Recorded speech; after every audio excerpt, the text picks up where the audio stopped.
followers. This act of making the whip was Jesus' response to the spiritual and moral decay that was witnessed. His actions aligned with the prophetic tradition of symbolic acts to convey a divine message, reminiscent of the Old Testament prophets who performed symbolic gestures to communicate God's judgment and intentions, like in Jeremiah 19:1-11. But to understand Jesus' actions, we have to grasp the concept of zeal. Because so many people say, so what, Jesus was triggered, he was angry, he was hateful? No, there is a time for action. There's a time to stand up and fight. And that word is zeal. In this context, it's more than just passion or fervor. It represents a deep emotional and spiritual engagement with God's purpose, as Jesus did. Zeal, as effect, encompasses the intense and righteous indignation Jesus felt towards the desecration of his Father's house. It was not merely personal, but was deeply connected to the cultural and religious significance of the temple and its targeting of the most innocent. Jesus' zeal was a reflection of his unwavering commitment to God's holiness and the sanctity of worship. This is when you're allowed to be a zealot, because they were trafficking kids to be tortured, cannibalized, and sacrificed to their Lord,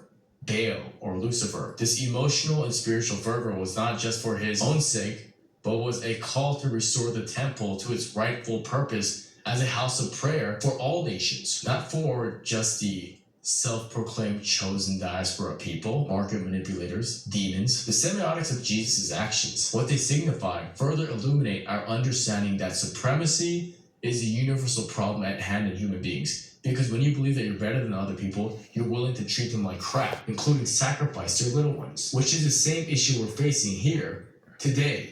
The whip of cords is a potent symbol of authority and judgment for that reason. By making and using the whip, Jesus asserts his authority over the temple and its practices. This act is not merely about anger. It's about a deliberate and symbolic gesture of cleansing and purification, something we ought to emulate and embody as children of the Most High. We can't be these feel-good milquetoast little Christians. We need to know when to fight. Eschatologically, the cleansing of the temple points to the ultimate fulfillment of God's eternal purpose for his people, for all people to transcend hatred and supremacy.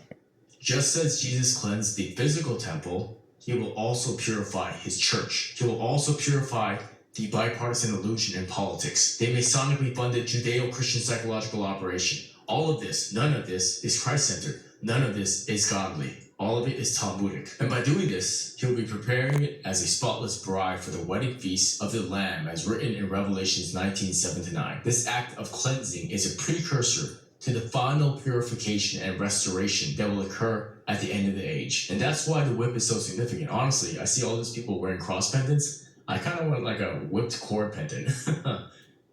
And this is why he expelled these individuals from all of the banking, because it's always bankers' wars, even today. And financial corruption and one-upmanship is the name of the game for the anti-Christian sewer dwellers, as it's been 109 times over. He pours out their ill-gotten coins, overturns their tables. He says, take these things away. Do not make my Father's house a house of merchandise. And later, he states, my house shall be called a house of prayer for all nations, but you have made it a den of robbers. Usury. This is how they do what they do. By popular demand, King of Kings here will now be available